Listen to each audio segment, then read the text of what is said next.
नमस्कार प्यारे बच्चों, मैं डोली लूना एसकेएम परिवार की ओर से आप सबका हिंदी ऑनलाइन क्लास में स्वागत करती हूँ, अभिनंदन करती हूँ। तो बच्चों, आज हम पाठ संख्या 2 बचपन पढ़ने जा रही हैं। तो आपकी बसंत पुस्तक में से ये पाठ लिया है हमने। पाठ का नाम है बचपन। तो इस पाठ को पढ़कर आपको भी अपना बचपन याद जरूर आएगा। तो ये पाठ किसने लिखा है? कृष्णा सोमवती द्वारा रचित एक संस्मरण है, जिसमें उन्होंने अपने बचपन की यादों को संजोकर रखा है। वो अपने बचपन की ओर ले जा रही है इस पाठ के माध्यम से। तो इस पाठ को हम छोटे छोटे भागों में डिवाइड करके पढ़ेंगे ताकि हमें अच्छे से समझ में आ जाए। तो हमारा पहला पॉइंट रहेगा लेखिका की उम्र, यानी लेखिका की उम्र कितनी है। लेखिका हम सबको अपने बचपन की यादों की तरफ ले जा रही है। लेखिका अपने बचपन की यादों की तरफ, यानी उनके अपने बचपन के बारे में वो बता रही है इस पाठ के माध्यम से। कृष्णा सोमवती जी हम पाठकों से कहती है कि वे हम लोगों से उम्र में बहुत बड़ी है। उनकी उम्र शायद हम लोगों की दादी, नानी, बड़ी बुआ या बड़ी मौसी जितनी हो सकती है। उनके परिवार में सभी उनको जीजी कहकर पुकारा करते हैं। इस उम्र में वे अपने आप को बड़ा और समझदार भी महसूस कर रही है, क्योंकि उनका जन्म पिछली शताब्दी हुआ था। शताब्दी का मतलब होता है 100 साल पूरे हो जाना, यानी 100 साल होते हैं तो एक शताब्दी बनती है। तो वो कह रही है कि मेरा जो जन्म है पिछली शताब्दी में हुआ। यानी कब हुआ? अभी कौन सी शताब्दी चल रही है? 21वीं शताब्दी चल रही है ना। तो उनका जन्म 20वीं शताब्दी में हुआ, यानी 8 फरवरी 1925 को कृष्णा सोमवती जी का जन्म हुआ था और उनकी मृत्यु हुई 2019 में। तो वो कह रही है इस संस्मरण के माध्यम से, वो अपने बचपन की यादों को संजोकर रखे हुए हैं और उनके बारे में बता रही है कि मैं जो अभी मेरी जो उम्र है वो आपके दादी, नानी, बुआ या बड़ी मौसी की उम्र की हो सकती है मेरी उम्र। तो यानी कि इतनी सी उम्र की हूँ मैं, और मैं अपने बचपन की यादों को आपके सामने प्रस्तुत कर रही हूँ। इस पाठ के माध्यम से वो हमें अपने बचपन की यादें बता रही है। तो कृष्णा सोमवती जी कहती हैं कि मैं अपने बचपन में, अब तो मैं अपने आप को बड़ा क्या समझने लगी हूँ? समझदार। अब जो इस उम्र में हो गई हूँ ना, तो मैं अपने आप को बड़ा समझदार समझने लगी हूँ, क्योंकि मैं बड़ी हो गई हूँ। और अब सब लोग मुझे क्या कहकर बुलाते हैं? जीजी कहकर बुलाते हैं। यानी बड़ी जो सिस्टर होती है ना, उसको, दीदी को क्या कहते हैं? जीजी कहते हैं। बड़ी जो सिस्टर होती है ना, उसको जीजी कहा जाता है, यानी बड़ी होती है। तो वो कह रही है कि मैं आपकी मौसी, दादी, बुआ के जितनी उम्र की हूँ, वो अपने बचपन और अभी की अपनी उम्र बता रही है वो। और इस पाठ में वो अपने बचपन की यादों को संजोकर रखे हुए है। तो बच्चों, इस पाठ के माध्यम से हम कृष्णा सोमवती के बचपन के बारे में पढ़ रहे हैं, तो हमें भी अपना बचपन याद जरूर आएगा।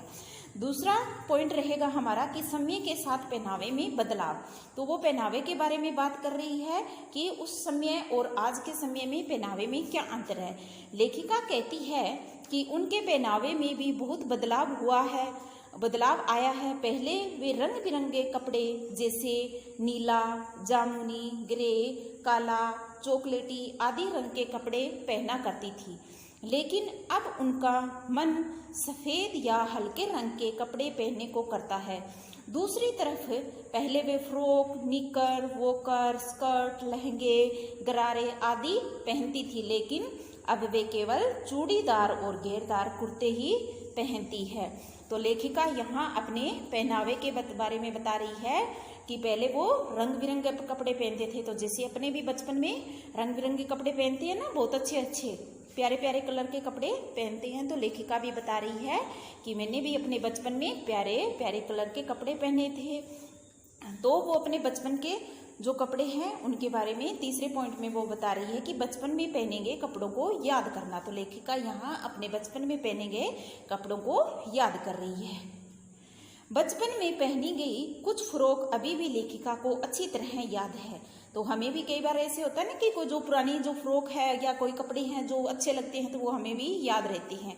जैसे नीली पीली धारियों वाली फ्रॉक, हल्के गुलाबी रंग का चुनौटे वाला घेरदार फ्रॉक, लेमन कलर का बड़े प्लेटों वाला फ्रॉक। उस समय फ्रॉक के ऊपर की जेब में रुमाल और बालों में रंग बिरंगे रिबन लगाने का फैशन था। लेखिका के पास 2 ट्यूनिक, मोजे और स्टोकिंग भी थे। तो लेखिका बता रही है कि उसके पास मोजे थे और मोजे भी थे।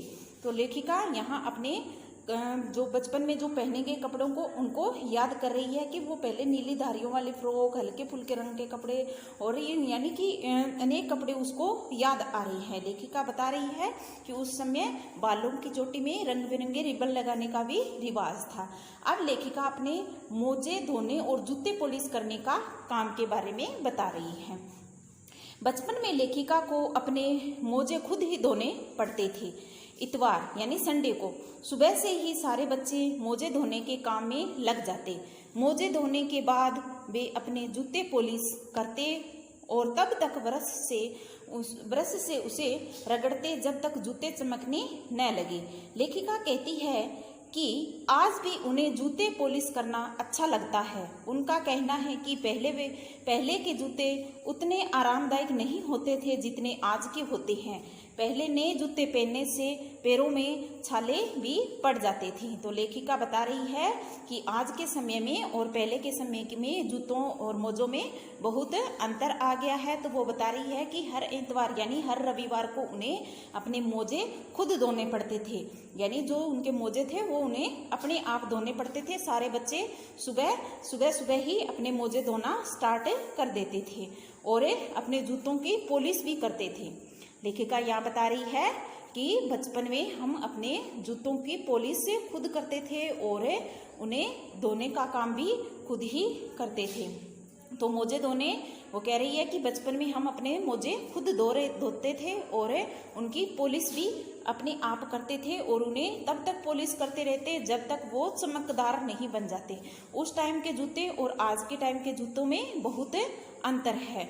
तो उस टाइम जब जूते पहन के हम चलते थे यानी जब नए जूते आते तो उस टाइम हम अपने जो पॉकेट में रुई रख के चलते, क्योंकि वो जूते बहुत ही सख्त होते थे और छाले पड़ जाते थे। तो रुई लगाई पैरों में और चलना स्टार्ट कर देते थे। तो कृष्णा सोमवती अपने बचपन के जूतों के बारे में बता रही है। नेक्स्ट हमारा पॉइंट है बचपन का नियम। तो बचपन में उनके क्या नियम थे, यानी क्या कौन कौन से नियमों के आधार पे वो चलते थे। हर शनिवार यानी हर शनिचर को यानी शनिवार को सैटरडे को लेखिका और उसके भाई बहनों को ओलिव ऑयल या कैस्टर ऑयल पीना पड़ता था। यानी उनको एक ऑयल था जो ओलिव ऑयल या कैस्टर ऑयल उसका नाम था, उसको पीना पड़ता था। लेखिका को न तो उसकी गंध पसंद थी यानी उसकी जो स्मेल थी उसको पसंद नहीं थी और न ही उसका स्वाद यानी वो उसका जो टेस्ट था वो भी उसे अच्छा नहीं लगता था। इसे देखते ही लेखिका को उल्टी यानी वोमिटिंग होने लग जाती थी। आज लेखिका को लगता है कि बचपन में हर शनिवार ओलिव ऑयल पीने का उन्हें कोई ज़्यादा फायदा नहीं हुआ है। आज भी वो अपने आप को स्वस्थ ही महसूस करती है। लेखिका कह रही है कि हर शनिवार को जो हमें ऑयल पीना पड़ता था उसकी मुझे स्मेल अच्छी नहीं लगती थी और न ही उसका स्वाद मुझे अच्छा यानी उसका टेस्ट भी मुझे अच्छा नहीं लगता था, लेकिन फिर भी हमें पीना पड़ता था। ये हमारा नियम था, यानी बुजुर्गों ने हमारे लिए ये नियम बनाया हुआ था। तो उसको पीते ही उसको देखते ही मुझे क्या हो जाती थी, उल्टी यानी वोमिटिंग आने लगती थी, यानी उसको अच्छा नहीं लगता था। वो कह रही है कि शायद वो बचपन में पी हुई जो ऑयल है उसका कोई फायदा नहीं हुआ। आज भी मैं अपने आप को स्वस्थ महसूस करती हूँ। अगला पॉइंट है हमारा सुविधाओं की कमी। अब वो यहाँ लेखिका अपनी सुविधाओं के बारे में बताना चाहती है कि आज के समय में और पहले के समय में कौन कौन सी सुविधाओं की कमी थी। लेखिका कहती है कि उस जमाने में घरों में ज़्यादा सुविधाएं नहीं होती थी। सबके घर ग्रामोफोन, रेडियो या टेलीविज़न नहीं हुआ करते थे। तो लेखिका कह रही है कि जैसे कि अब का जो समय देखा जाए तो हर घर में आपको gramophone, radio, television, telephone, mobile बहुत सारी चीज़ें मिल जाएगी, बहुत सारी सुविधाएं हैं। लेकिन जो मेरे बचपन के समय में ऐसी सुविधाएं नहीं होती थी। अगला पॉइंट है खान पान के नाम और रंग रूप में बदलाव, यानी खाने पीने की जो चीजें हैं उनमें क्या बदलाव आया है। लेखिका कहती है कि उनके ज़माने में बच्चे कुल्फी, कचौड़ी, समोसे और घर पर बने शरबत पिया करते थे, पर आजकल के बच्चे इनकी जगह आइसक्रीम, पेटीज और पेप्सी कोक पीना पसंद करते हैं। खान पान में भी समय के साथ कितना बदलाव आ गया है। लेखिका अपने बचपन की बातों को याद करके हुए कहती है कि हमारे जो बचपन में हम जो बच्चे ज़माने में कुल्फी और कचौड़ी, समोसे, घर पर बने शरबत पिया करते थे, लेकिन अब क्या है, इन सब में बदलाव आ गया है। उस समय मिलने वाले कोल्ड ड्रिंक, लेखिका कहती है कि उस समय कोका कोला जैसी चीज़ें नहीं मिलती थी, बल्कि लेमनेड और मिंटो ही बच्चों के प्रिय कोल्ड ड्रिंक हुआ करते थे। यानी बच्चों के लिए क्या किया, नींबू का जूस बना के, नींबू का रस निकाल के और उसका शरबत बना के दिया जाता था, वही उनके लिए कोका कोला जैसा काम करता था, यानी वो उसे ही पिया करते थे अपने बचपन में। तो लेखिका बता रही है कि अब तो इसमें बहुत बदलाव हो गया है। नेक्स्ट वो कहती है कि भाई बहनों की ब्रेड लाने की ड्यूटी, यानी कि हमारी ड्यूटी भी होती थी काम करने की। तो लेखिका बता रही है कि उनके बचपन में कौन कौन सी ड्यूटी होती थी। लेखिका कहती है कि दिल्ली और शिमला में जिन बच्चों का बचपन बीता है वे बेगर्स और डिविस्को रेस्टोरेंट की चॉकलेट और पेस्ट्री का स्वाद अच्छी तरह जानते हैं। लेखिका और उनके भाई बहनों की बचपन में शिमला मॉल में ब्राउन ब्रेड लाने की ड्यूटी लगती थी। शिमला मॉल लेखिका के घर से ज़्यादा दूर नहीं था। कन्फेक्शनरी काउंटर पर तरह तरह के पेस्ट्री और चॉकलेट की खुशबू लेखिका को बहुत पसंद थी। लेखिका कह रही है कि बचपन में हमारी ड्यूटी होती थी क्या लाने की, ब्राउन ब्रेड लाने की ड्यूटी होती थी। शिमला मॉल से हम वहाँ से ब्रेड वगैरह लेके आते थे। अगला पॉइंट है चॉकलेट खरीदने की छूट, यानी कि हमें चॉकलेट खरीदने की भी छूट थी। तो वो बचपन की बातों को याद करके बताती है कि कैसे उनको छूट थी। घर के बच्चों को हफ्ते में एक बार चॉकलेट खरीदने की छूट मिलती थी। घर के सभी बच्चों में से सबसे ज़्यादा चॉकलेट और टॉफी लेखिका के पास ही होती थी। वे चॉकलेट खरीदकर घर आकर उन्हें रख देती थी, फिर रात में खाना खाने के बाद बिस्तर में लेटकर मज़े लेकर उन्हें खाती थी। लेखिका कहती है कि मेरे बचपन में हमें एक दिन हफ्ते में एक दिन क्या था, चॉकलेट और टॉफ़ी खरीदने का मतलब डे फिक्स था कि आप एक दिन चॉकलेट और टॉफ़ी खरीद सकते हो। तो मैं भी अपने बचपन में क्या है, चॉकलेट और टॉफ़ियाँ खरीद के लाती थी। सबसे ज़्यादा मेरे पास ही टॉफ़ी और चॉकलेट होती थी, जिन्हें मैं घर पर आराम से बैठ के खाने के बाद खाती थी। अगला है शिमला के खट्टे मीठे स्वादिष्ट फल और चटपटा चना जोर गरम। लेखिका को शिमला में मिलने वाले काफल और कसमल भी बहुत पसंद थे। लाल गुलाबी रंग के खट्टे मीठे फलों को याद करते ही उनके मुंह में पानी आ जाता है। चेस्टनट एक और स्वादिष्ट फल था जिसे आग में भूनकर छिलका उतारकर खाते थे। तो ये जो फल थे इन्हें वो लेखिका क्या है, उनको याद करते ही उनके मुंह में पानी आ जाता था। काफल और कसमल, इनको ये जो खट्टे मीठे फल थे, यानी ये खट्टे मीठे फल होते हैं जिन्हें अपने कसमल तो वो चीज़ है जैसे अपने आलू बुखारा जिन्हें अपने बोलते हैं ना आलू बुखारा, तो उस टाइप के जो फल थे वो उन्हें बहुत अच्छे थे। और चेस्टनट जो है उसे भूनकर खाया जाता था छिलका उतार कर। आगे वो कहती है कि कागज की पुड़िया में मिलने वाला चना जोर गरम भी लेखिका को ही नहीं बल्कि उनके स्कूल के हर बच्चे को पसंद था। कुछ बच्चे इसमें ज़्यादा मसाला डलवाकर बड़े स्वाद के साथ घूम घूम कर इसे खाते थे। तो लेखिका बता रही है कि कागज की पुड़िया के अंदर यानी चना डाल के उस पर गरम मसाला छिड़कवाया जाता था, यानी डालना, तो उस पर डलवाकर बच्चे स्कूल में हर बच्चे को वो पसंद थे, तो वो आराम से उन्हें खाते थे। इस तरह से कागज की पुड़िया में वो बंधे होते थे चने और घूम घूम कर उन्हें खाते थे। खाने में वो बहुत मज़ेदार थे, सब बच्चे उसे खाना पसंद करते थे, उसके स्कूल के सभी बच्चे को वो पसंद था। तो उस टाइम में लेखिका बता रही है कि उस समय एक गाना भी चला था, मैं लाया बाजार से चना गरम जोर बाबू। तो वो वाला जो गाना था वो सब बच्चों को याद था, उस टाइम में सब बच्चों को याद था। अब लेखिका आगे शिमला रेंज पर घोड़ों की सवारी, कैसे घोड़ों की सवारी की उसके बारे में बताना चाहती है। बचपन में शिमला रेंज पर घोड़ों की सवारी करने का मौका वहाँ के हर बच्चे को कभी न कभी मिल ही जाता है। शिमला के घोड़े उतने हष्ट-पुष्ट नहीं होते जितने लेखिका के नानी जी के यहाँ के घोड़े हुआ करते थे। शिमला के घोड़ों को देख कर लेखिका को उन पर हंसी आती थी। यानी जब लेखिका बता रही है कि शिमला रेंज पर क्या है, घोड़ों की सवारी करने को सबको मौका मिल जाता था कभी ना कभी हर बच्चे को। तो वो बता रही है कि वहाँ के जो घोड़े थे वो इतने ज़्यादा हष्ट-पुष्ट नहीं थे, यानी ज़्यादा तेज नहीं थे, तो जैसे उसकी नानी के घर थे। अब वो अगले पॉइंट में कहती है कि शाम का नज़ारा, सूर्यास्त, टिमटिमाती बत्तियाँ और बाजार की रौनक। लेखिका यहाँ शाम के बारे में बता रही है, यानी जो सूर्यास्त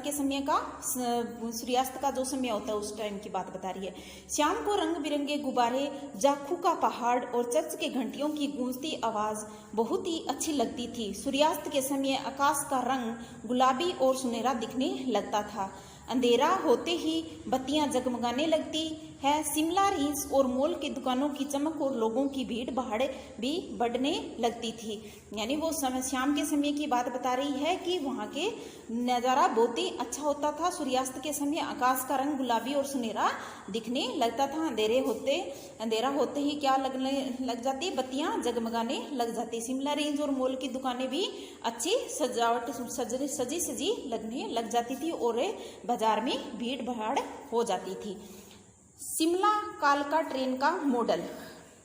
शिमला में स्केडनल पॉइंट के ठीक सामने एक दुकान के शोरूम में शिमला कालका ट्रेन का मॉडल बना हुआ था, जो लेखिका को बहुत आकर्षित करता था। यानी जो ट्रेन का जो ये मॉडल है ये उन्हें लेखिका को बहुत आकर्षित करता है, यानी अच्छा लगता था।